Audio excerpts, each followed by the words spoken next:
제가 역사 이야기를 하자고 제 이야기를 언급한 겁니다. 제가 읽을 책이 없어서 초등학교 4학년 때 누나가 중학교 다니는데 세계사 책이 있더라고요. 거기에 보니까 엘리자베스 여왕을 지금도 기억나는데 무슨 이상한 날개 같은 것을 공작처럼 쓰고 있는 사진이 있어서 뭔 이런 미개한 나라가 있어 하고 그러면서 역사에 관심을 가졌던 것이죠.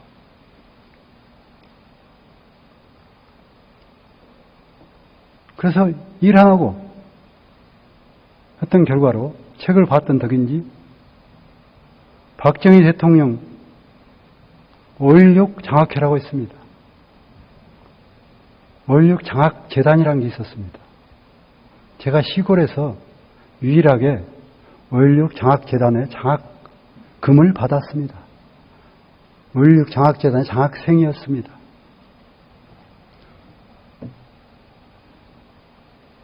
저는 박정희 대통령을 존경했습니다. 저하고 똑같이 시골에서 태어나 가난한 세월을 보냈기 때문에 우리 농민들을 먹고 살게 해줬다. 봄이면 항상 쌀이 떨어져서 썩은 밀기울을 사다가 어머니가 갈아서 아무 건더기 없는 죽을 커다란 양푼에서 하나씩 주실 때 그것을 먹고 배가 이렇게 불렀던 기억이 납니다. 올챙이 배라 하죠. 그 당시 시골 아이들 다 이렇게 올챙이 배를 하고 다녔습니다. 위가 늘어난 거죠. 그래서 저는 정말 박정희 대통령 존경합니다. 그리고 내가 5.16 장학재단의 장학생이라는 것 자랑스러웠습니다. 그래서 제 꿈은 시인이 되고 싶기는 했지만 점점 나이가 들면서 이제 국가 공무원이 되자. 이런 자랑스러운 국가에서 공무원이 되어서 정말 제대로 된 나라를 만들어보자. 아니면 군인이 되자.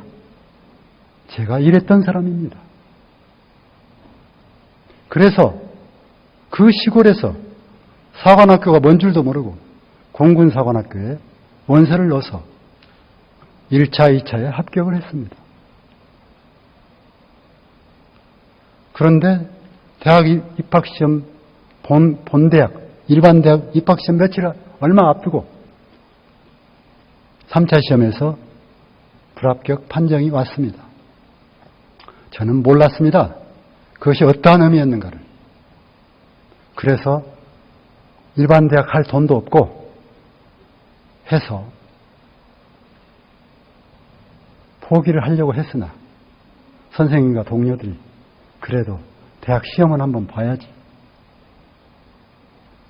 해서 모든 친구들은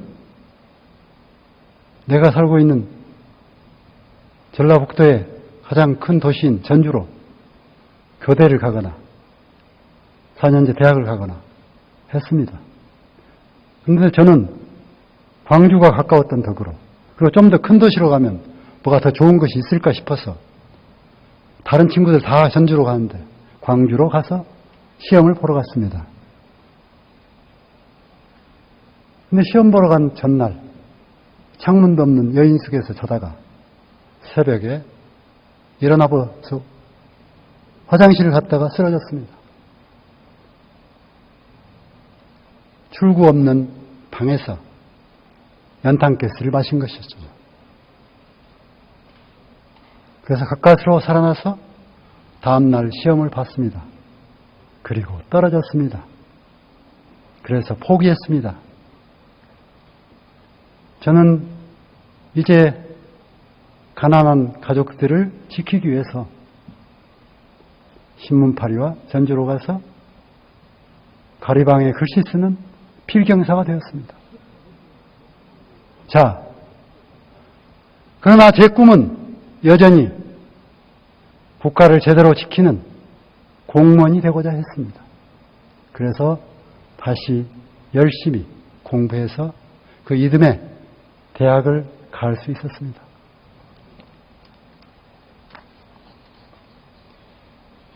근데 웬걸 대학에 갔는데, 71년 대학에 갔는데, 학생들이 공부를 안 하는 거예요.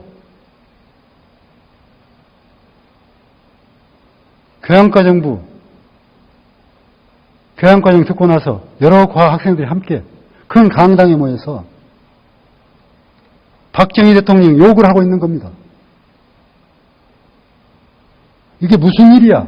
대통령을 학생들이 욕을 하다니. 들어보니 교련 반대를 하는 것이었습니다. 대학을 병영화하지 말라는 것이었습니다. 그래서 저는 도망 다녔습니다. 3년 내내 도망 다녔습니다. 취임하면 저쪽에서 벌어지고 최루탄 터지면 돌아서 도서관으로 갔습니다. 저는 교련 반대보다도 고향에 있는 내 어머니와 가족들을 지키는 일이 더 중요하다고 생각했습니다. 그래서 대학 졸업하고 바로 공무원 시험을 봐야 했기 때문에 국가 공무원이 되려면 흠이 없어야 되기 때문에 착실하게 홍보를 했죠.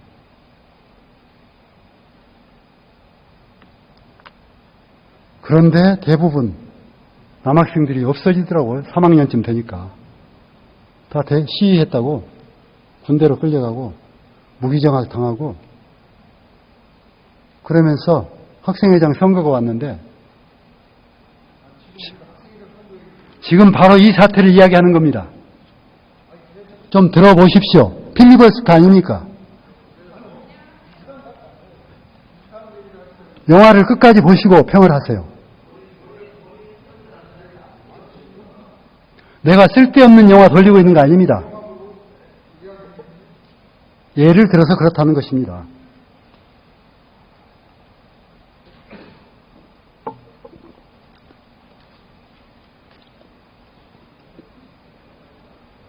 그 당시 학도호국단이 생기기 바로 직전까지 자율적으로 학생회장을 선출한 때였습니다.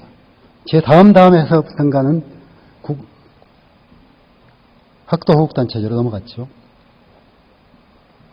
누군가 와서 학생회장 할 사람 없다. 비학점 이상 맞은 사람이 너밖에 없어. 나가봐. 시기라도 나가야 돼. 저는 정말로 싫었습니다. 누구 앞에 나서서 말하는 것도 싫고요. 그런데 억지로 나가서 억지로 되어버렸습니다. 그러나 학생회장 할 일이 뭐가 있겠습니까? 체육대 한번 치르고 교지 한번 내면 끝이죠. 그래서 학교 숙직실에서 자취하면서 아르바이트 하면서 1973년 겨울을 지나고 있었습니다. 그때 그 해에 소위 앞에 시의 주인공이었던 김남주 등 나보다 몇 년 선배들 그 간첩단 사건이 터진 것입니다. 그래서 친구들이 법정에 한번 가보자고 해서 진술하는 과정과 최후 진술을 듣게 되었습니다. 어떻게 유인물 뿌렸다는 학생들을 잡아가고 그것을 알고 있었다는 죄만으로 여학생들까지 잡아가서 고문하고 했던 사실을 저는 처음으로 세상에 나와서 처음으로 그런 사실이 있다는 것을 알게 됐습니다.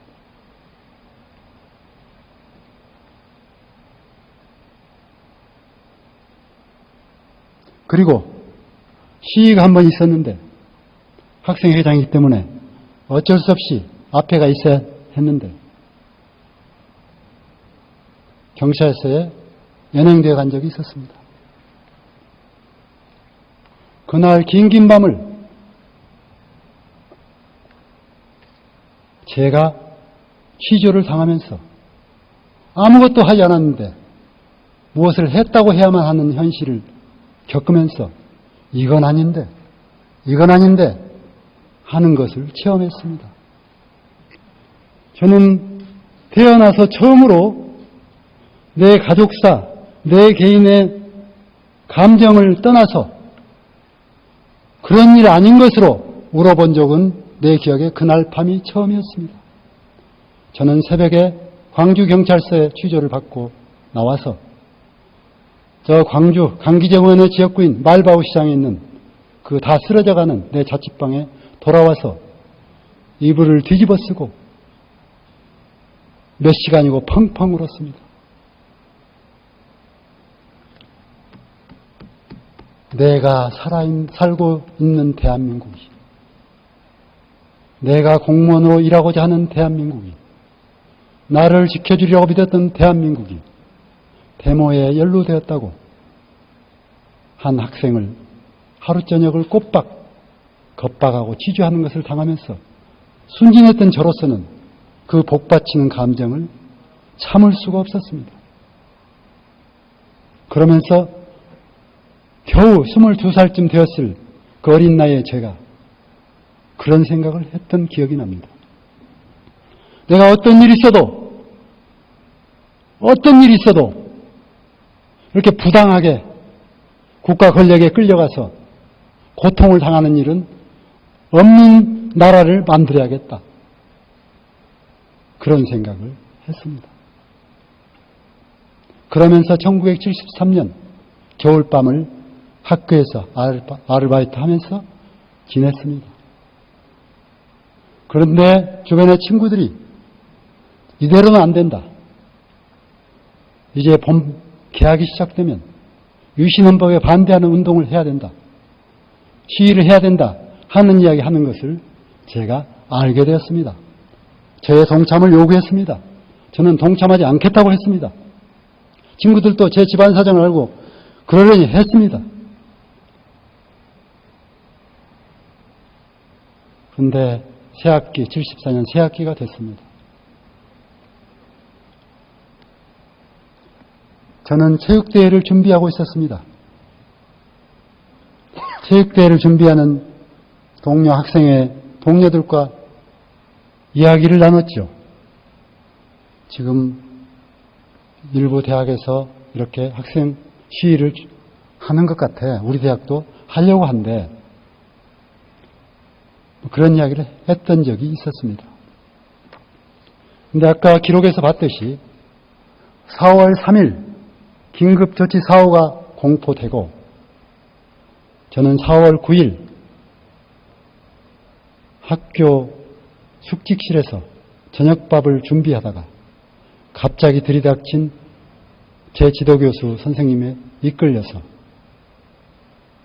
합동대책본부가 만들어진 곳으로 갔습니다.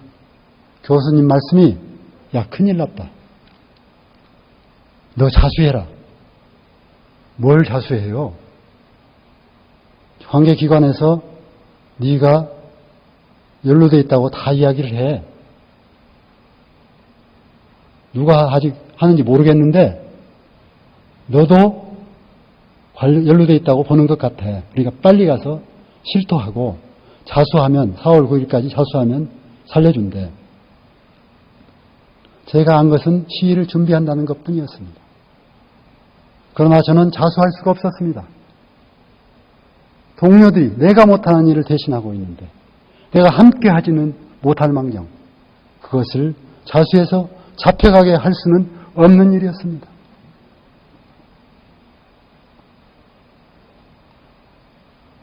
그러자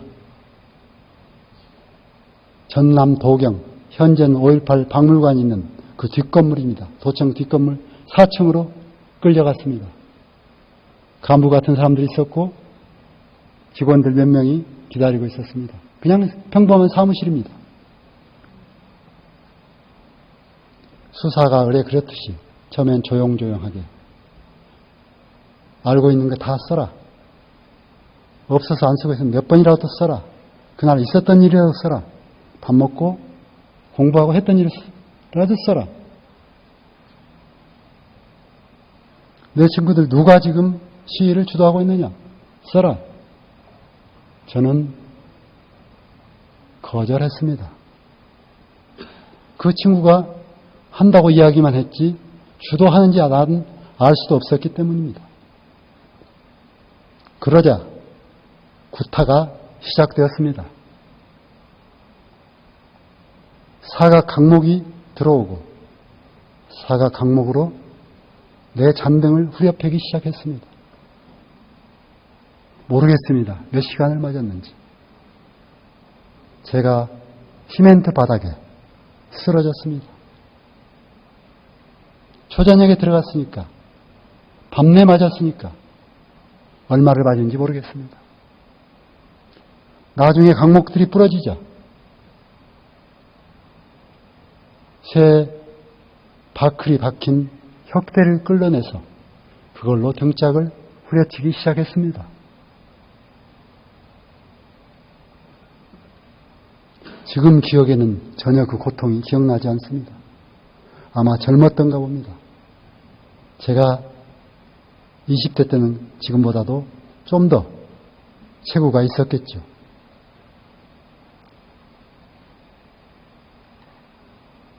새벽이 가까워오고 있었습니다. 아마 오늘처럼 긴 밤 계속 구타를 당하다가 어느 순간 구타가 벌어졌습니다. 어디로 또 나를 끌고 갔습니다. 두 사람이 내 어깨를 껴고 계단을 내려갔습니다.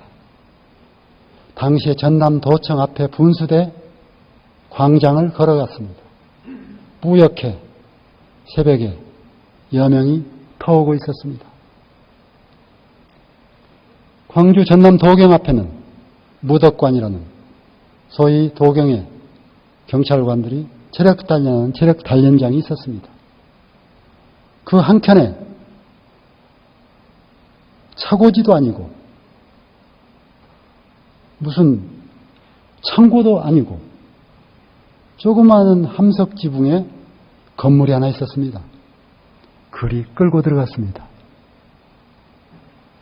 으시시했습니다. 늘 지나다니는 길인데 이런 곳이 있었나? 도시 한가운데.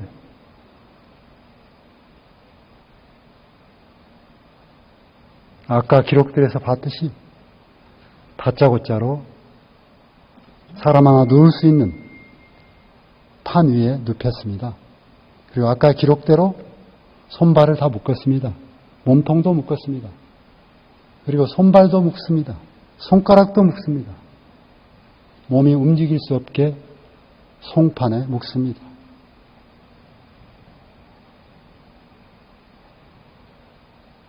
그리고 얼굴에 수건을 씌웠습니다.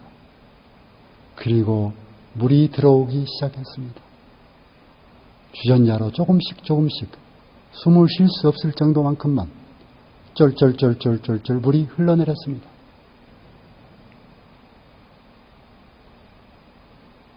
목까지 물이 차오릅니다. 견딜 수가 없죠. 죽고 싶진 않아서 요동을 쳤죠. 그 사람들이 그렇게 이야기했습니다. 네가 할 말이 있으면 이렇게 묶인 손가락, 두 엄지손가락만 움직일 수 있는데 이 손가락만 까딱까딱 해라 이러더라고요. 그래서 무조건 숨이 답답하면 손가락을 까딱까딱 했습니다. 그러니까 이제는 손가락을 까딱까딱 해도 물이 멈추지가 않습니다. 까딱까딱 해봐야 밝히지 않는다는 것이 알게 된 것이겠죠. 그러면서 저는 첫날을 그렇게 보냈습니다. 그리고 어디론가 깨어나 보니 작은 광주경찰서 보호실이었습니다.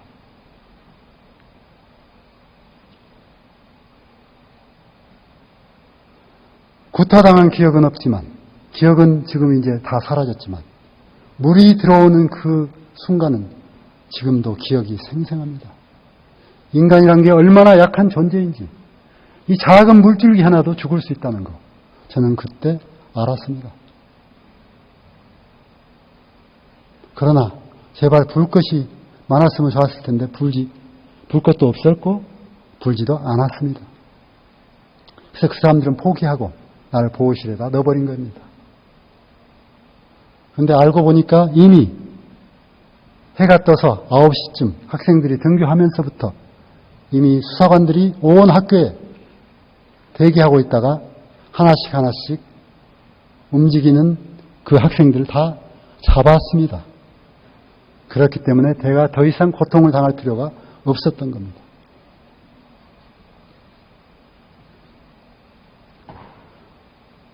그래서 저는 나갈 줄 알았습니다. 그런데 내보내주지 않더군요.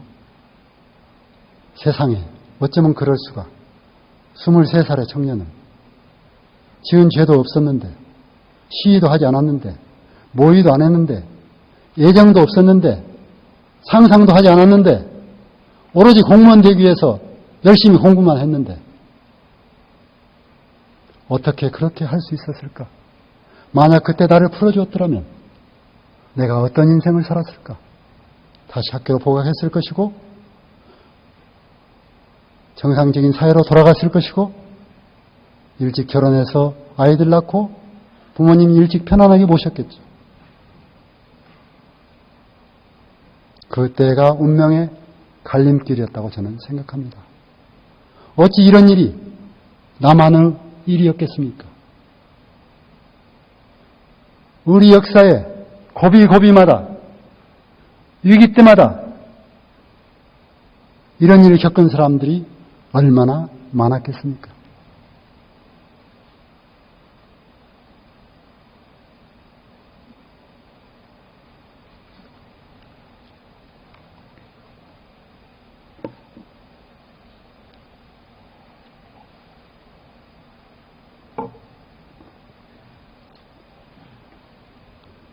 그들은 나를 구속 기소했습니다. 구속해버렸습니다. 그래서 실제 시위를 하려고 했던 친구들이나 나나 똑같이 유치장에 갇혀버린 것입니다. 그리고 60일을 유치장에서 살았습니다. 그것도 우리 형사법 절차에 어긋나겠죠. 48시간 지나면 죄가 있으면 교도소로 보내고 구치소로 보내고 없으면 풀어줘야 됐을 것입니다. 보리밥 한 덩이로 세 끼를 먹으며 버티며 피골이 상접한 채로 20명 이상의 전남대학 학생들이 두 경찰서에 나뉘어서 60일을 버텼습니다. 아니, 기다렸습니다. 그러면서 수많은 잡혀온 사람들로부터 교도소는 이보다 나아. 빨리 넘겨달라고 해. 거기 가면 밥이라도 콩밥을 먹잖아. 이 보리밥 먹고 버티겠어? 나중에 알고 보니 서울구치소가 너무 꽉 차서 수용할 수 없어서 저 시골 학생들은 못 올렸던 겁니다.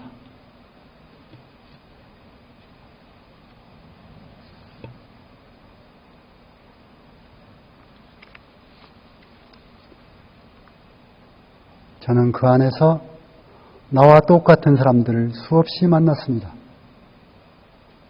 학생도 만났고요. 목사님도 만났고요. 주교님도 만났고요. 또 아까 사형당해서 확정된 지 하루도 안 지나서 사형당한 그분들까지 다 얼굴을 보았습니다. 지금도 생생합니다. 그런 기억을 내가 어떻게 여기 와서 내 스스로 다시 말할 수 있겠습니까? 저는 가능하면 이 자리에 서고 싶지 않았습니다. 그러나 이제 선 이상 다시는 이런 일이 없도록 하기 위해서 저는 시간이 좀 길어지고 있지만 이 이야기를 하고자 하는 것입니다. 바로 이런 일이 없는 나라를 만드는 것이 내 평생의 소원이었고 내가 정치에 들어온 목적이었기 때문에 다시는 이런 기회가 없을 거라고 생각하고 국민 여러분에게 내가 겪은 국가기관, 국정원 등 우리 자국민에게 준 폭력적이고 비법적인 이런 일들을 여러분들에게 호소하고 다시는 이런 일이 없도록 하자는 호소를 드리고자 있는 것입니다.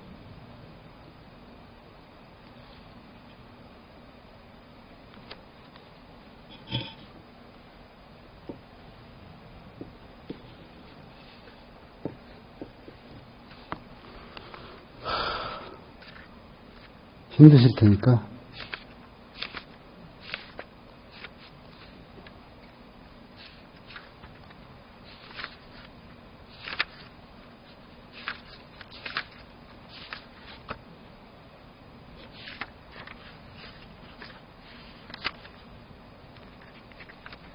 이하경 의원님이 9시간 반을 하셨네요. 대단하십니다. 그런 장시간 그렇게 버티고 있기가 고통이 보통 일이 아닙니다.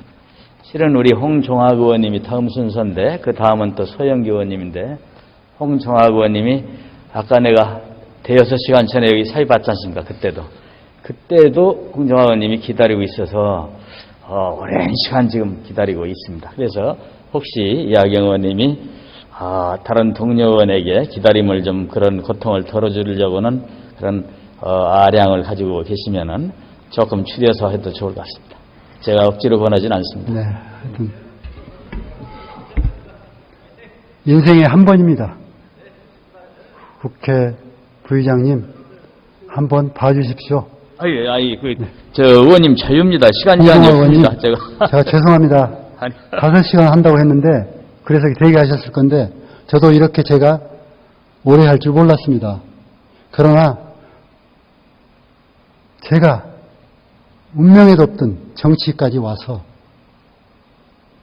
왔던 것은 결국 국민 여러분들께 우리가 앞으로 살아갈 세상을 이런 불편함, 고통 이런 것들이 없게 하자고 하는 것이었기 때문에 오늘 주어진 기회에 말씀드리는 바입니다. 널리 해량하시고 양해해 주시면 고맙겠습니다. 좋습니다.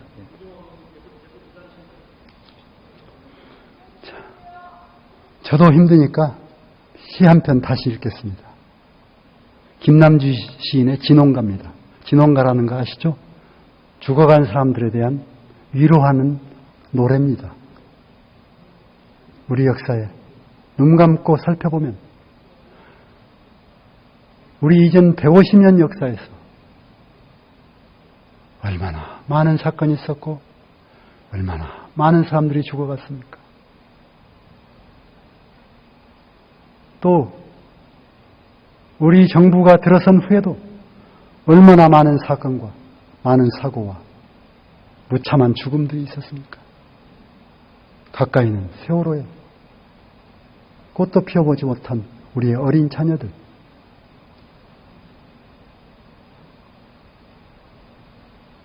또 절망해서 죽어가고 있는 우리 어려움에 찬 국민들,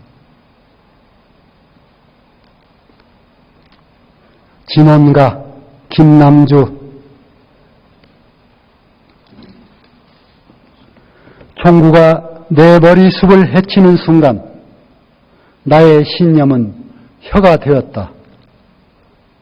허공에서 헐떡거렸다. 똥개가 되라면 기꺼이 똥개가 되어 당신의 똥구멍이라도 싹싹 핥아 주겠노라고 혓바닥을 내밀었다.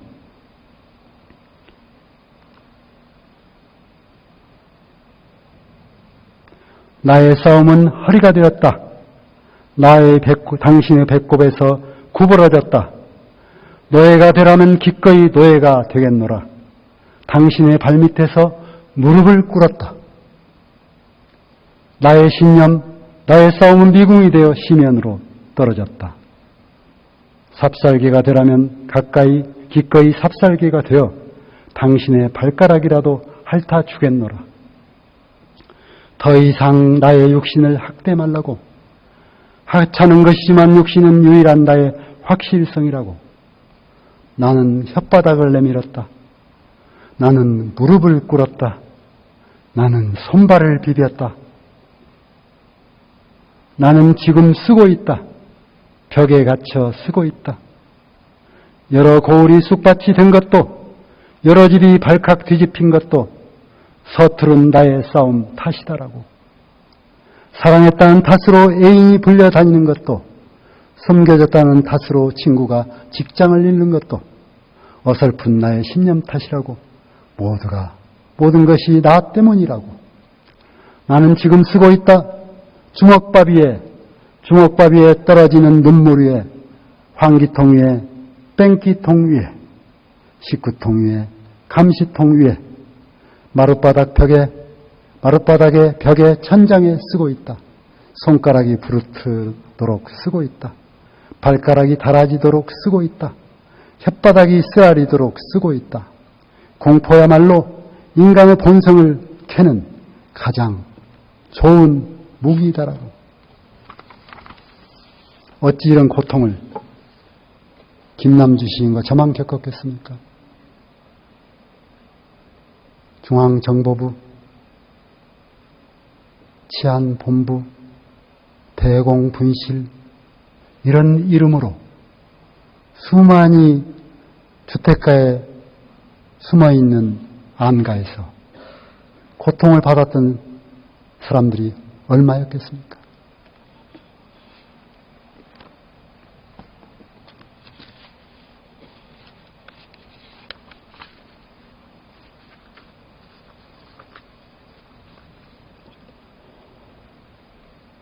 감옥에 가서 10개월 만에 나왔습니다. 12년 구형을 받아서 7년형으로 감형되어서 서울구치소, 안양교도소, 전주교도소 등을 헤매다가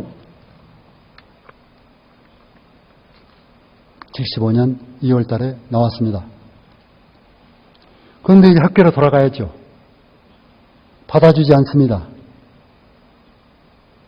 뭘 할까요?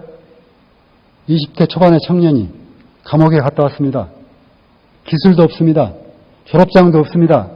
어디를 가죠?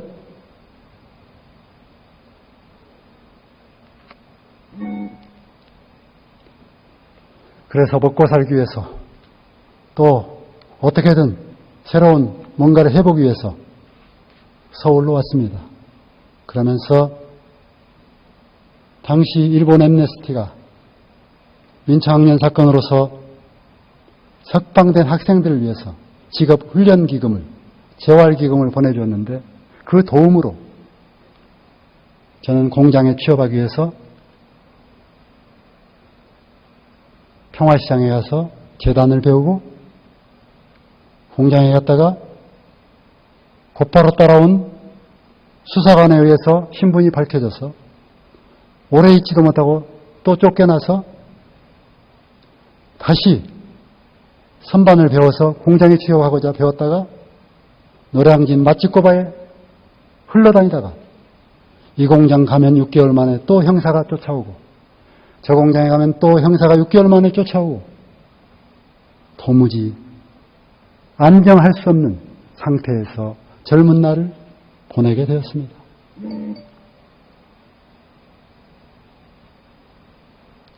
당시 70년대 후반에 이제 막 노동운동에 싹이 트고 있을 무렵 노동운동에 관심을 갖고 공장으로 간 선배들과 함께 어떻게 내 역사적인 의미를 노동운동을 통해서라도 회복할 수 있겠는가 하면서 공장을 다니다가 선배 한 분께서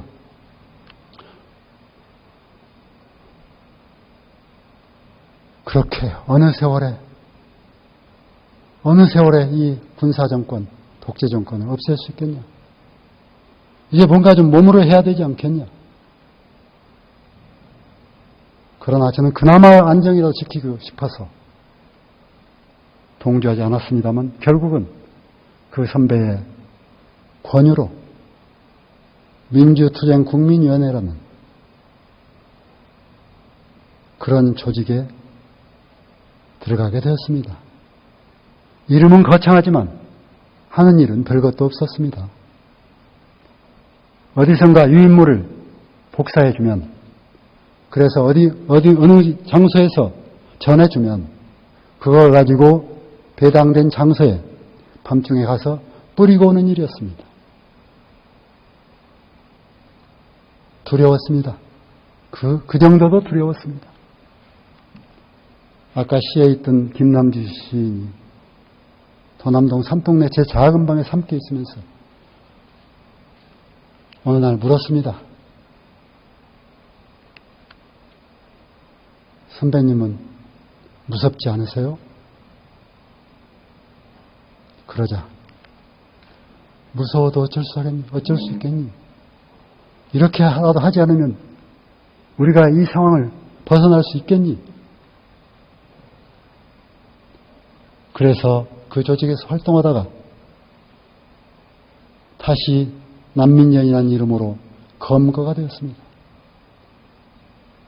소위 운동 조직을 위해서 일하다가 검거가 되었습니다. 검거될 때 저는 죽으려고 했습니다. 2번씩이나 신문지상에 오르내려서 내 가족에게 피해를 주고 싶지 않았기 때문입니다. 이제 학교도 제대로 못 다닌 내 동생들에게 간첩의 가족이라는 억울한 누명을 씌워주는 것이 더 이상 계속되어서는 안 된다고 생각했기 때문입니다. 이제 결혼 정년기를 앞둔 여동생은 혼사길을 막고 싶지 않았습니다.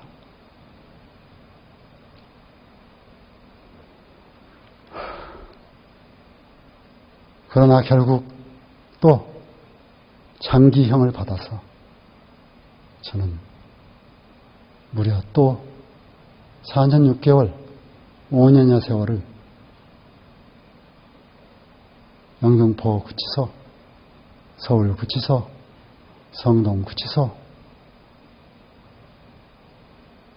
대구교도소, 전주교도소 등등 젊은 날을 보냈습니다. 그러면서 그 안에서 세상을 생각하고 책을 읽고 공부를 하면서 이게 나의 운명이구나. 세상을 위해서 일하라는 것이 나의 운명인가 보다 생각했습니다. 그래서 다시 대통령 특사로 나와서 어쩐 일인지 그때는 또 복학을 시켜줬습니다. 세상에 23살짜리를 복학을 시켜야 정상적으로 삶을 살지. 나이 33세 복학을 시켜주면 무슨 의미가 있겠습니까?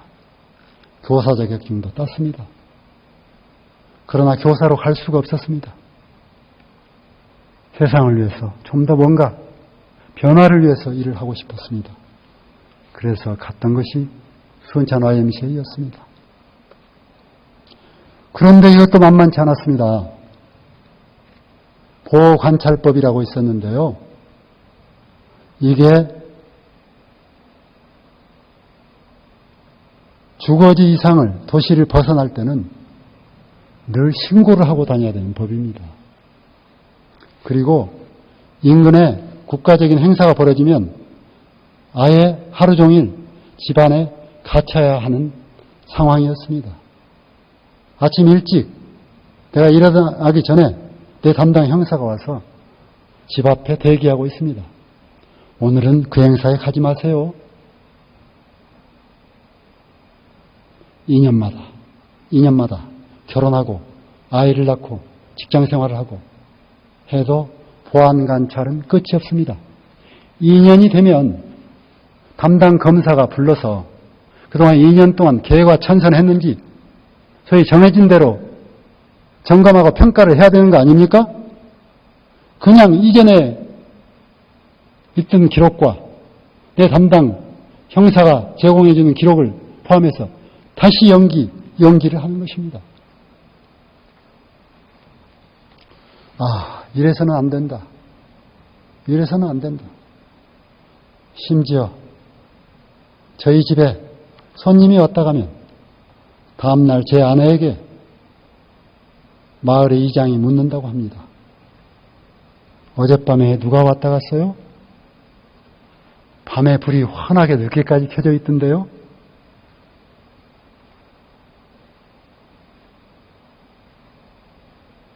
상시, 추적, 상시, 감시 체계 속에서 살아왔던 것입니다. 제가 결혼해서 처음으로 방 2칸짜리 주공아파트를 잠시 한 4개월 살았나 했습니다. 그 전에는 전부 주택가 방 하나를 얻어서 살았죠. 근데 잠시 그 아파트에 살았는데 이사간 다음 날부터 제가 잠이 안 오는 거예요. 가슴이 답답한 거예요.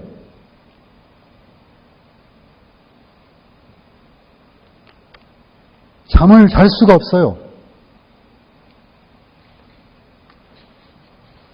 왜 그랬을까? 왜 그랬을까? 결국 또 다른 이유로 그 집을 나왔지만 다시 주택으로 돌아오니까 그런 증세가 사라졌습니다. 그때서야 제가 알았습니다.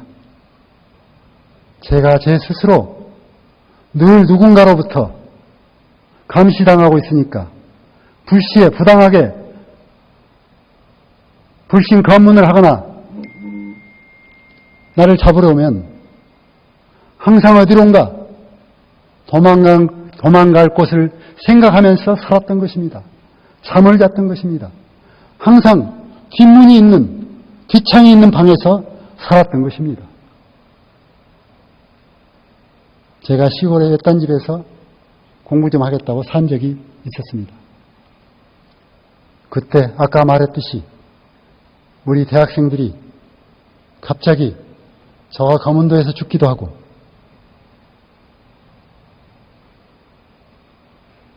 부등산 및 저수지에서 죽기도 하고 할 때 저는 밤에 식칼을 2개, 3개씩 내 머리맡에 놓고 잤습니다.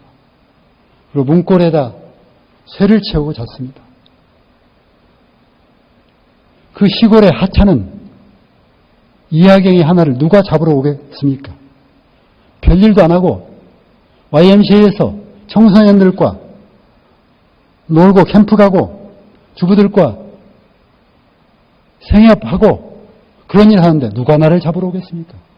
그런데도 무섭습니다. 빈 공간에 혼자 있으면 곧 누군가 문을 두드릴 것 같습니다. 그래서 도망갈 곳 없는 아파트에서, 뛰어내릴 수 없는 아파트에서 제가 잠을 이룰 수 없었던 것입니다. 그랬기에 제가 머리맡에 식칼을 놔두고 잠을 잤던 것입니다. 일종의 병이죠. 근데 이런 병이 저만 있었던 것은 아닙니다. 그 당시에 제 대학 동료 중에 누군가 따라온다고 하면서 결국은 폐인이 되어버린 친구가 있었습니다. 자, 개인은 이렇게 약합니다. 개인은 아무리 공부를 하고 마음을 강하게 먹어도 폭력 앞에서 약해지는 존재입니다. 그런데 그것이 사인 간의 폭력이 아니고 거대한 법률에 의해서 행위가 정당화되고 법률에 의해서 지탱되는 국가기관이 나에게 그럴 수도 있다는 생각을 하면 얼마나 무섭겠습니까? 저는 시위에 참여했던 수많은 시민들이 체증을 당해서 집으로 출두서가 날라오면 얼마나 공포스러웠는지 하는 이야기를 많이 들었습니다. 일반 시위에 참여하고 출두서 하나 날라오는데도 그렇게 두려운 겁니다. 이것이 개인이 당했기 때문에 너 혼자 사귀고 말아라. 이건 너무 가혹한 것 아닌가요?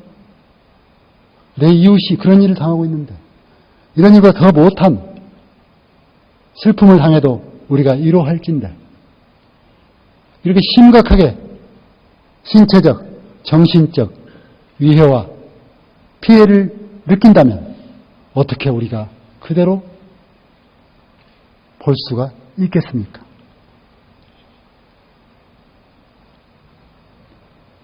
국민 여러분, 아주 오래전 일입니다. 그러나 아까 유성씨 사건에서 봤듯이 그 일은 2000년 대에도 이루어지고 있습니다. 나라고, 여러분 가족 중에 누구 하나라고 어느 날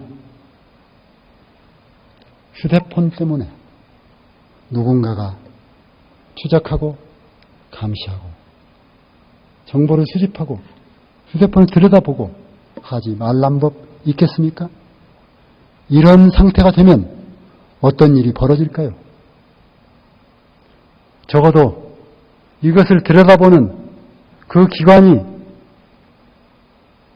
의심스럽게 쓸만한 발언이나 글쓰기나 행위는 스스로 제어하고 하지 못할 것 아니겠습니까?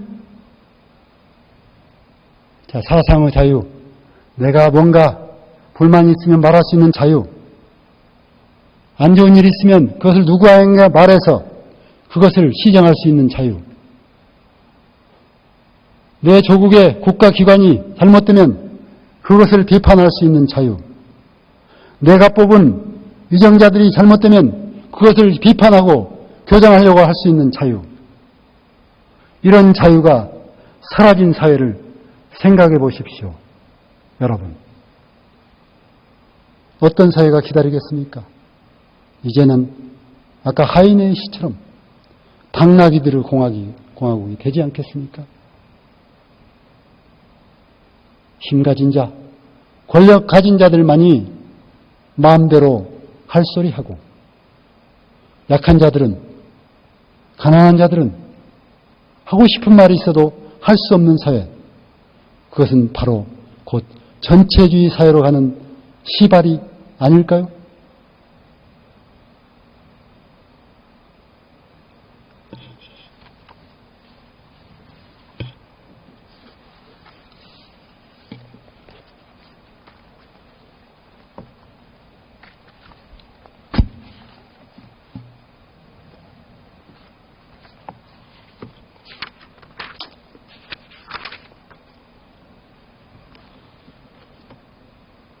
감옥에서 소위 교도소가 국가기관입니다. 그런데 부당하게 형행법을 운영해서 거기에 항의할 때가 있습니다. 또 정치적으로 항의할 때가 있습니다. 감옥에서 유일하게 항의할 수 있는 방법이 바로 단식입니다. 부당한 일을 감옥에서 당했을 때, 또 어떤 부당한 일을 개선하려고 요구할 때 말로 해서 들어주지 않으니까 자기 생명을 담보 잡아서 단식을 하게 됩니다. 소위 광주 민중항쟁으로 감옥에 갔던 전남대학교 학생회장 박관현 씨는 그렇게 감옥에서 단식하다가 죽었습니다.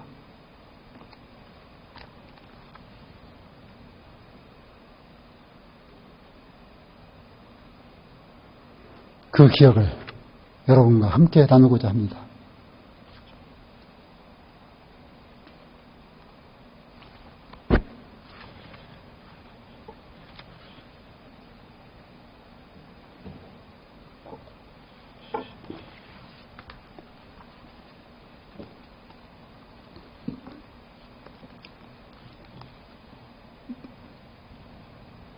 단식 1. 굶주리지 않기 위해 살기 위해서 하는 싸움에 굶주림으로 죽음으로 맞서야 할 필요는 없지만 절벽처럼 막아선 것들 앞에서 양심의 호소란 바지랑대 끝에 앉아 흔드는 잠자리 날갯짓만 또 못한 것이지만 자유를 얻기 위해서 자유를 뺏겨야 하는, 사랑을 얻기 위해서 사랑을 뺏겨야 하는, 행복을 얻기 위해서 행복을 뺏겨야 하는 땅, 어느 것 하나인들 제대로 주어지지 않은 땅에서 굶주리지 않기 위해 살기 위해 싸우다 손과 발과 목소리마저 빼앗기고 최후의 사람다운 의젓함마저 빼앗길 때 밖으로는 힘으로 짓밟으려는 자들에게 안으로는 굴복하려는 또 다른 하나의 나에게 단 하나 남은 것, 두드려봐야 먼저 부러질 회초리 같은 것, 굶주리지 않기 위해 굶주림으로, 죽지 않기 위해 죽음으로, 최후의 내 뜻대로 처분할 수 있는 허락된 생명권의 저당으로 싸우느니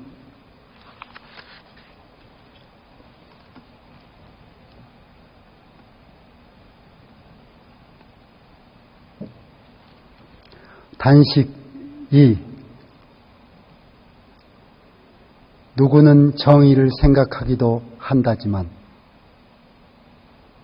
누구는 역사를 생각하기도 한다지만 나는 밥판에 실려가는 보리밥 냄새, 된장 푼 무국에 몸부림치고 잘 구운 설탕 버무린 도나스, 풍더분한 시장 속 밥집 국밥의 환상에 시달리고 떡가루 같은 흰눈이 천지에 내린 날 비틀거리고 기어가 창밖을 내다보면서 절벽같이 싸늘하게 죽어버린 저들의 양심을 생각하면서 나를 위해 바라보는 이들 너무나 멀리 떨어져 있음을, 내 육신 날리는 저 눈꽃송이만 또 못함을, 굶주림의 호소가 결코 무기가 되지 못함을 알면서 어린아이 손에 쥔 회초리만 또 더 못한 양심의 회초리 비참하게 휘두르지 않으리라 하면서도 나아갈 길이 없을 때, 손발이 묶이고 목소리마저 차단당했을 때 살기 위해서, 최후의 의젓함을 지키기 위해서 불꽃으로 날아드는 풍뎅이처럼 육신을 소모시켜 영혼의 비상을 시도하지만 싸워야 할 것들과 피튀기며 싸워야 하는 순간에 누구는 적들을 생각하고 누구는 증오로 타오른다 하는데 나는 어머니 지어주시던 윤기 흐르는 쌀밥과 싸우고 가기를 멈춰버린 듯한 지루한 시간의 흐름과 싸우고 행여 이러다 맞아 죽지 않을까? 혹은 모르는 새 죽어가 버리지 않을까? 도둑처럼 스며오는 두려움과 싸우고 싸워야 할 것들과 싸우기보다 주저앉아 무릎 꿇으려는 내 속에 나와 싸우고, 이 얼마나 무서운 것이냐? 육신의 저택을 쉬 떨쳐오르지 못하는 땅 위에 맴도는 나의 영혼이여.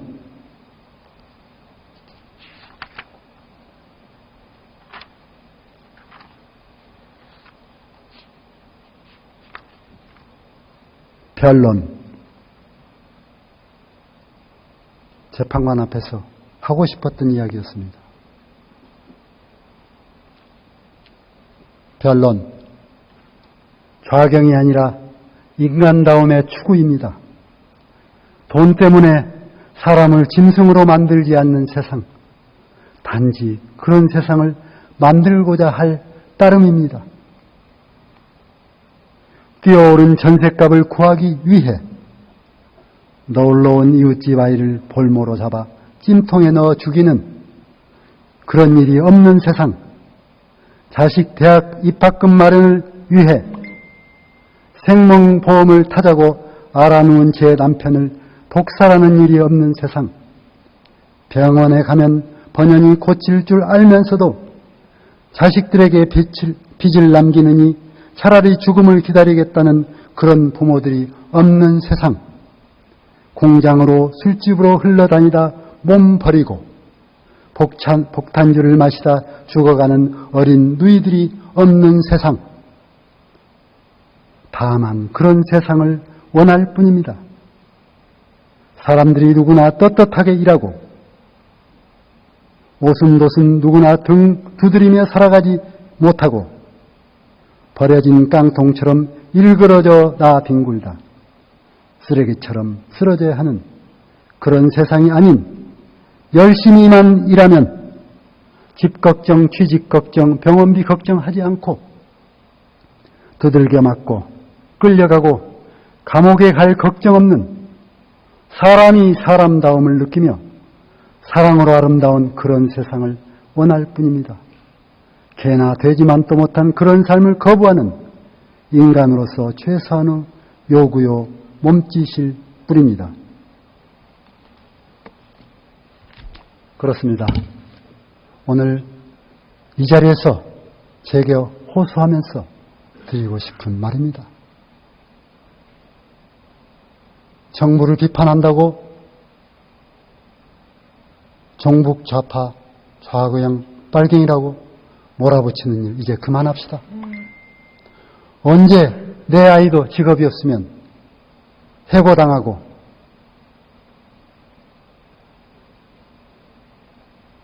또 굶주릴지 모릅니다. 언제 길거리에서 시위할 줄 모릅니다. 비판한다고 우리와 함께 살지 않는 다른 나라 국민처럼 바라보지 맙시다. 대한민국에 살고 있는 모든 국민은 다 하나의 대한민국 공동체의 형제입니다. 어디선가 어린아이 하나가 죽어가면 내 아이 하나가 죽어가는 것과 뭐가 다르겠습니까?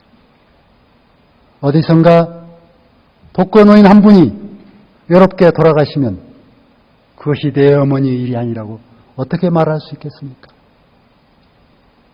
우리는 모두 함께 하나의 커다란 그물에 엮여서 살아가는 대한민국 공동체의 일원입니다. 당신이 아프면 내가 아프고 내가 힘들면 당신이 힘듭니다. 최근에 헬조선, 흑수저, 금수저 이야기들이 많이 언론에 나옵니다. 그런 이야기 나오지 않게 해야죠. 대한민국에 태어난 아이들에게 내가 열심히 성실하면 뭔가 일도 하고 또 사람답게 떳떳하게 살 수 있다는 희망을 주어야지. 기타 치고 싶은데 공부하기 좀 싫은데 그래도 나중에 기타 치다 보면 또 가수가 될 수도 있고 또 기타를 이용해서 밥을 먹을 수도 있겠지 하면서 예쁘게 봐주고 좀 약간 경쟁에서 뒤처져서 좀 꼴찌가 되고 좀 못나게 보여도 사람 자체가 못난 건 아니지 않습니까?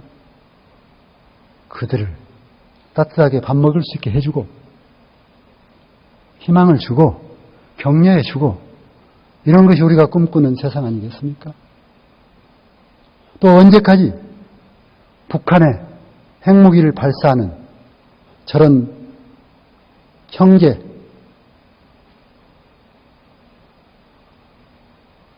고통받는 그런 국가를 우리가 바라보고 있어야만 되겠습니까?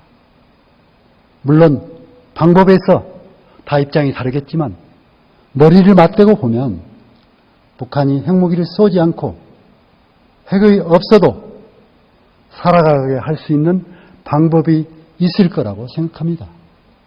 그런 방법을 도출해서 북한을 설득하고 핵을 버리게 하고 휴전선의 군사장비를 줄이고 국방비로 쓸 돈을 줄여서 우리 아이들 누리과정 교육비로 좀 더 쓰고 어르신들 20만 원씩 다 드리고 집 없는 청년들에게 공동주택을 마련해서 알바해서라도 자립할 수 있게 해주고 또 언제 전쟁 날지 몰라서 마음속에 불안하고 전쟁 근거하는 그런 나라에서 평화롭게 교류하고 서로 자유 경쟁해서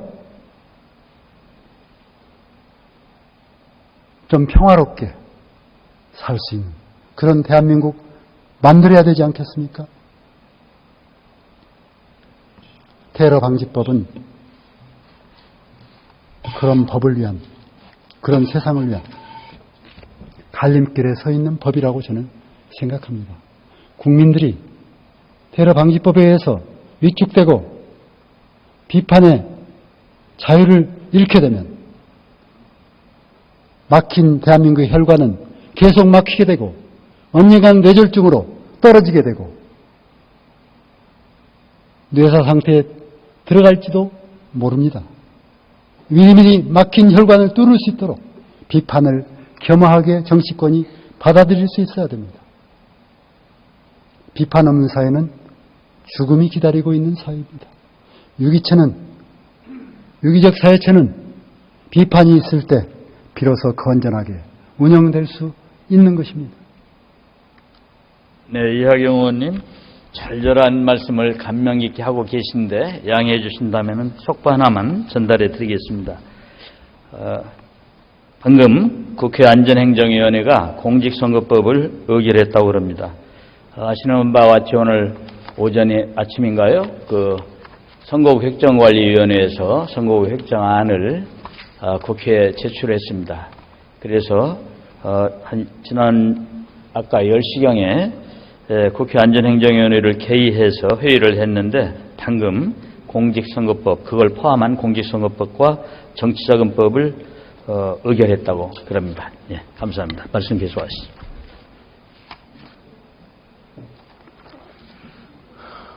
제가 이제 마무리를 하려고 합니다. 하고 싶은 말은 많지만 그래도 할 수 없기에 마무리를 하려고 합니다. 그러나 저에게 많은 시민들께서 저에게 글을 보내주셨습니다. 다 읽을 수는 없을 것 같습니다. 그분들께 양해를 구합니다. 그러나 꼭 필요한 것은 읽고 그렇지 못한 분께는 메일을 보낸 분만 말씀드리겠습니다.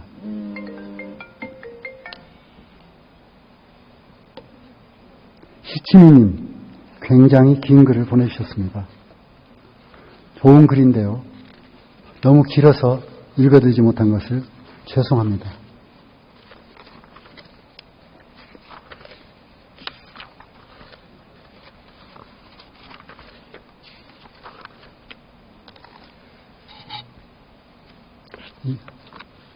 이 글은 고등학생이 쓴 글입니다. 그래서 고등학생은 제가 기대를 저버릴 수가 없어서 마무리지만 좀 읽어드리겠습니다. 안녕하세요.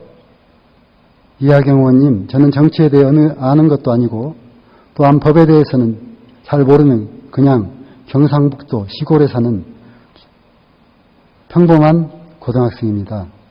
이렇게 아는 것이 없는 저도 테러 방지법이라는 법이 국민을 위한 것이 아니라는 것을 조금만 들여다봐도 알겠는데 국회의장님이 되시는 분이 이런 내용을 모르셨을 리 없음에도 불구하고 이 법을 직권 상정을 하셨다는 것에 대해 도저히 이해할 수 없습니다.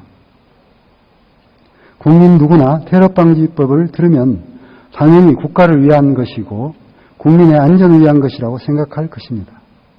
하지만 당연히 그래야 하고 무엇보다 국민을 위한 법으로 테러 방지법이 만들어져야 하는데 우리나라의 테러 방지법은 국정원을 위한 법, 대통령을 위한 법이라고는 생각을 못 하겠습니다.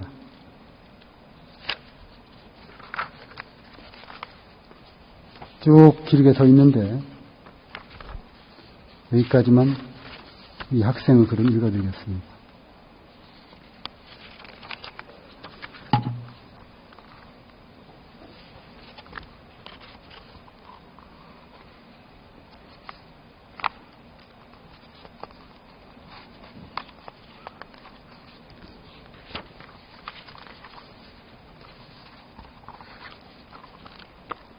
시민 김창수님입니다. 이번 필리버스터를 통해 이런 모든 의혹들을 까발리고 더 많은 국민들이 현재 대한민국의 문제점을 깨닫기를 진심으로 바란다. 공중파, 종편 등 언론이 권력에 장악당해 있는 현 상황에서 TV 방송에서는 필리버스터에서 발언한 내용은 전혀 보도되지 않고 야당이 여론에 밀려 필리버스터를 끝낼 출구를 찾고 있다는 팩트가 없는 보도와 야당을 깎아내리는 자극적인 보도만이 난무한다. 테러방지법이 통과되면 사회와 권력의 문제점에 대해 까발리는 올바른 시대정신을 갖고 언론 보도를 하고 있는 언론사들은 모조리 좌빨로 낙인 찍히고 다 처벌받고 다 없어질 뉴미디어 탄압의 가능성이 매우 높아 보인다. 뉴미디어 통제법이 될 수 있다. 아울러 페북이나 온라인 댓글 등에서 지금과 같이 국정원의 문제점에 대한 의견을 피력할 때 그 행위를 하는 개인도 처벌이 용이해진다는 것이 유신시대로 회귀를 걱정하는 이유이다. 이 법이 이대로 통과되면 사실상 세월호 진상조사는 영원히 불가능할 수밖에 없을지 모른다. 현재의 필리버스터는 대한민국 민주주의의 희망이라는 게 내 생각이다. 이 제도 덕분에 폭력국회가 사라졌다는 것이 그 이유이다. 이 제도가 아니었다면 우리는 또 한 번의 폭력국회를 봐야만 했을 것이고 그런 모습이 나와 같은 국민들이 정치에 또 한 번 염증을 느끼는데 일조하게 됐을 것이다. 그러나 다행히도 이 법을 통해 많은 사람들이 정치에 관심을 갖게 되고 우리 사회가 갖고 있는 문제점을 환기하는 계기가 되었다는 점에 감사할 따름이다.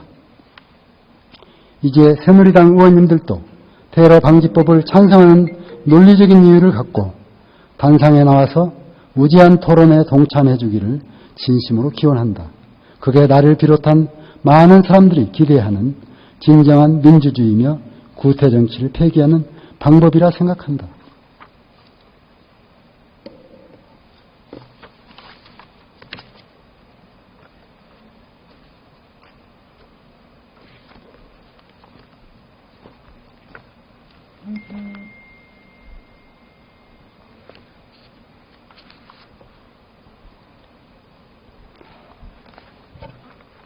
해외의 정보기관 운영 사례 자료도 있는데 이건 다른 의원님들이 하실 수 있겠으므로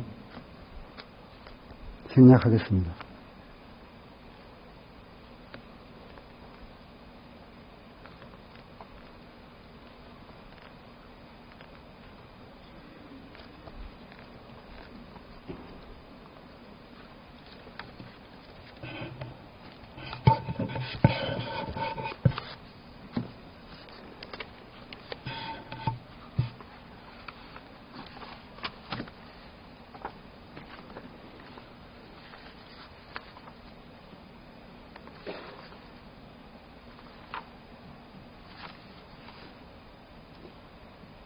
이제 마무리 발언 드리겠습니다.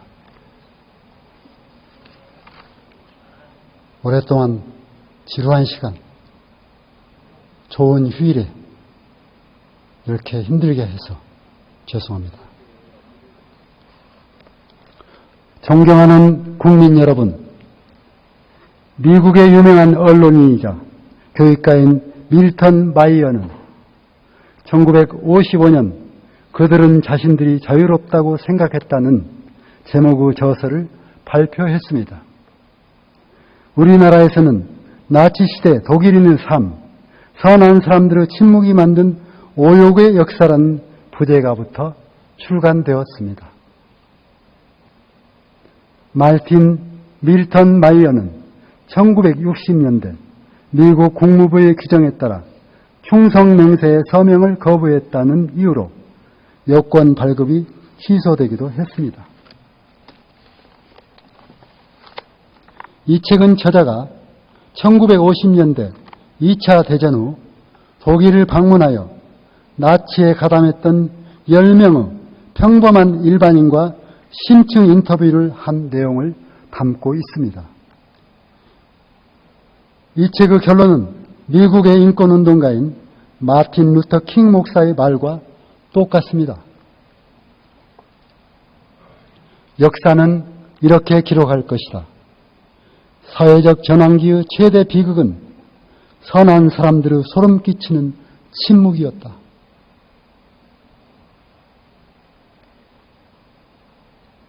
침묵하지 맙시다. 마르틴 니멜레는 독일의 목사이자 반나치 운동가입니다.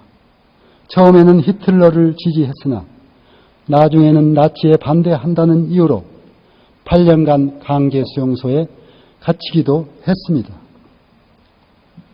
마르틴 니멜레 목사의 시도 한 수 소개해 드리겠습니다. 유명한 시입니다. 그들이 처음 공산주의자들에게 왔을 때 나는 침묵했다. 나는 공산주의자가 아니었기에. 이어서 그들이 사회민주당원에게 왔을 때 나는 침묵했다. 나는 사회민주당원이 아니었기에. 이어서 그들이 노동조합원에게 왔을 때 나는 침묵했다. 나는 노동조합원이 아니었기에. 이어서 그들이 유대인을 덮쳤을 때 나는 침묵했다. 나는 유대인이 아니었기에. 이어서 그들이 내게 왔을 때 그때는 더 이상 나를 위해 말해줄 리가 아무도 남아있지 않았다. 그렇습니다. 처음부터 반대하지 않는다면 잘못을 바로잡지 못하게 될 것입니다. 그 결과 모두가 피해자가 될 수 있습니다. 야당이 정부 여당의 일방적인 테러 방지법 상정을 저지하고 제대로 된 법을 만들고자 하는 것은 저를 포함한 대한민국 국민 여러분의 안전을 지키기 위함입니다. 서울광장을 포함한 전국의 주요 광장에서는 시민들의 자발적인 집회가 열립니다. 경찰은 필요한 경우 집회에 참여한 시민들을 대상으로 사진, 비디오 촬영을 통해 현장을 기록한 후 위법한 행위를 했다는 판단을 하게 되면 출석을 요구합니다. 출석 후 조사를 통해 당시 상황에 대해 소명할 수 있는 기회를 부여합니다. 하지만 테러방지법이 통과되면 국정원은 경찰 조사는 무시하고 집회에 참여한 모든 시민들을 대상으로 감시를 할 수 있을 것입니다. 계좌 추정, 휴대폰 감청, SNS 검열은 기본이 될 것입니다. 상상만으로도 아주 끔찍합니다. 국민 여러분, 여러분은 이런 세상을 원하십니까? 막아야 하지 않겠습니까? 권력이 집중되면 남용하게 된다는 것은 역사가 주는 강력한 교훈입니다. 정의와 국회의장께 촉구합니다. 쟁점법안은 별도로 지속 논의를 하는 것이 상식이지 않습니까?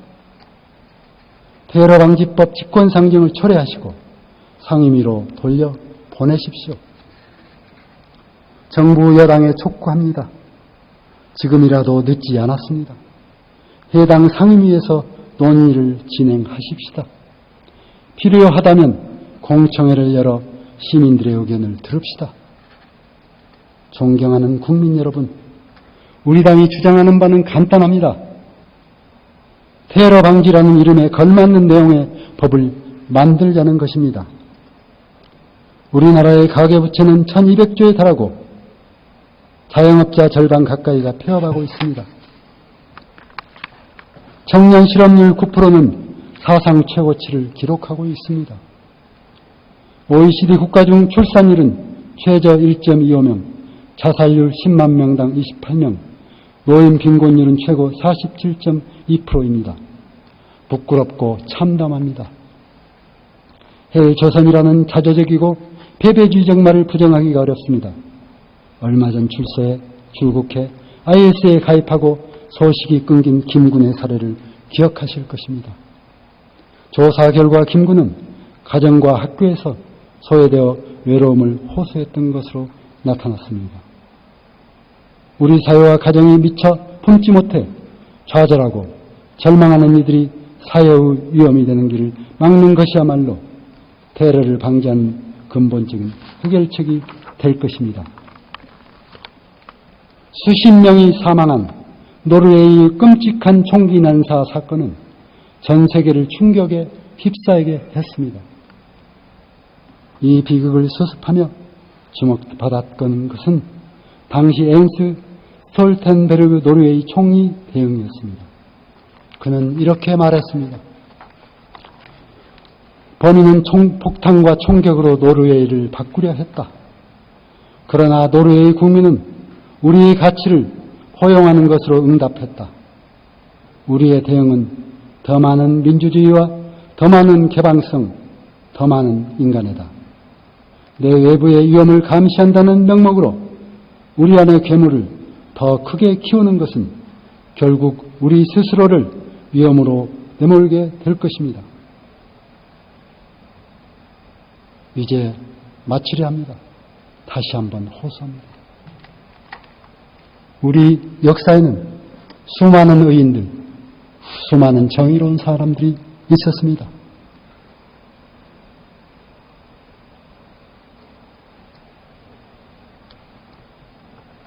제가 우리 역사 속에서 존경하는 한 분에 대한 시를 읽겠습니다.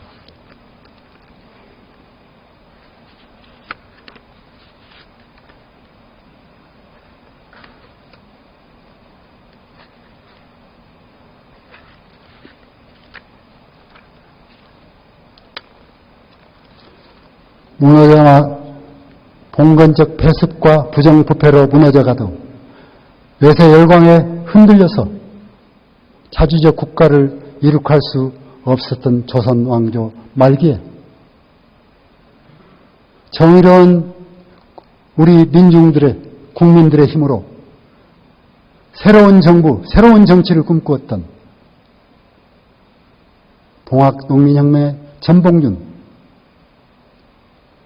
우리 선조, 그분을 기리면서 김남주 시를 읽어드리겠습니다. 황토연에 붙이는 노래, 녹두 장군을 추모하면서 한 시대의 불행한 아들로 태어나 고독과 공포에 결코 굴하지 않았던 사람. 암울한 시대 한가운데 말뚝처럼 횃불처럼 우뚝 서서 한 시대의 아픔을 온몸으로 한 몸으로 껴안고 비투성이로 싸웠던 사람, 뒤따라오는 세대를 위하여 승리 없는 투쟁, 어떤 불행, 어떤 고통도 결코 두려워하지 않았던 사람. 누구보다도 자기 시대를 가장 정열적으로 사랑하고 누구보다도 자기 시대를 가장 격정적으로 노래하고 싸우고 한 시대와 더불어 사라지는데 기꺼이 동의했던 사람. 우리는 그의 이름을 키가 작다 해서 녹두꽃이라 부르기도 하고 농민의 아버지라 부르기도 하고 동학농민혁명의 수령이라 해서 동도대장, 녹두장군, 전봉준이라 부르기도 하니 보아다오 이 사람을 거만하게 깎아세운 그의 콧날이며 상투머리는 죽어서도 풀지 못할 원한 압제의 하늘을 가리키고 있지 않는가. 죽어서도 감을 수 없는 저 불알인 눈동자는 90년이 지난 오늘에도 불타는 도화선이 되어 아직도 어둠을 되쏴보며 죽음에 한가하고 있지 않는가. 탄환처럼 틀어박힌 캄캄한 이마의 벌판. 저 커다란 혹부리는 한 시대의 아픔을 말하고 있지 않는가? 한 시대의 상처를 말하고 있지 않는가? 한 시대의 절망을 말하고 있지 않는가? 보아다오, 보아다오, 이 사람을 보아다오. 이 민중의 지도자는 학정과 가렴주기에 시달린 만백성을 일으켜 세워 눈을 뜨게 하고 손과 손을 맞잡게 하여 싸움의 주먹이 되게 하고 싸움의 팔이 되게 하고 소리와 소리를 합하게 하여 대지의 힘찬 목소리가 되게 하였다. 그들 만백성들은 이 위대한 혁명가의 가르침으로 미처 알지 못한 사람들과 형제가 되었을 뿐만 아니라 새 세상을 겨냥한 동지가 되었을 뿐만 아니라 외롭고 가난한 사람들이 아직까지 한 번도 맛보지 못한 자유를 알게 되었을 뿐만 아니라 적과 동지를 분간하여 민중의 해방을 위하여 전투에 가담할 줄 알게 되었으니 보아다오, 그들은 강자의 발밑에 무릎을 꿇고 자유를 위해 구걸 따위는 하지 않았다. 보아다오, 그들은 보의 담벼락을 서성거리며 밥을 위해 땅을 위해 걸식 따위는 하지 않았다.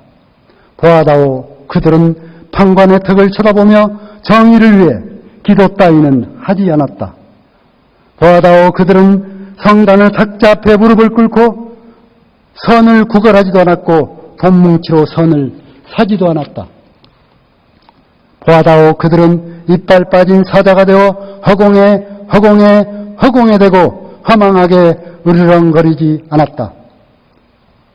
보아다오, 그들은 만인을 위해 땅과 밥과 자유의 정복자로서 승리를 위해 노래하고 싸웠다. 대나무로 창을 깎아 죽창이라 불렀고 무기라 불렀고 갱이와 죽창과 돌멩이로 단결하여 타막한 관리의 머리를 베고 양반과 보의 다리를 꺾어 밭과 땅과 자유를 쟁취했다. 보아다오, 보아다오, 새로 태어난 이 민중의 강인한 부지를 굶주림과 추위와 투정 속에서 더욱 튼튼하게 단결된 이 용감한 조직을 보아다오. 고통과 고통과의 결합, 인간의 성체, 죽음으로서만이 끝장이 나는 이 끝없는 싸움을 보아다오. 밥과 땅과 자유, 정의의 신성한 깃발을 지켜들고 유해로 투쟁에 가담했던 저 동학농민의 횃불을 보아다오. 압제와 수탈의 가면을 쓴 양반과 보호들의 강탈에 항쟁했던 저 1894년의 가보전 농민혁명의 함성을 들어다오. 그리고 다시 우리 모두 이 사람을 보아다오. 우리도 오늘 또 우리와 함께 살아있고 영구히 살아남을 이 사람을 녹두 전봉준 장군을 보아사오. 감사합니다.